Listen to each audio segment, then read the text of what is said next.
Homme, c'est étudiant à l'Université Royale des Beaux-Arts à Phnom Penh.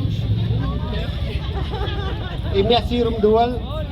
On demande d'applaudir très très fort s'il vous plaît pour mademoiselle Rumdoul.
On aura le même but, hein?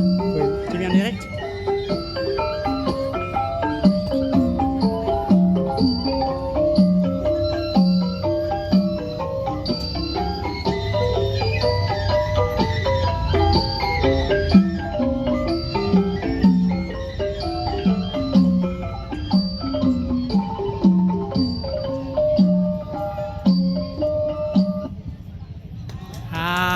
Et merci beaucoup, mademoiselle Rumdoul. Merci.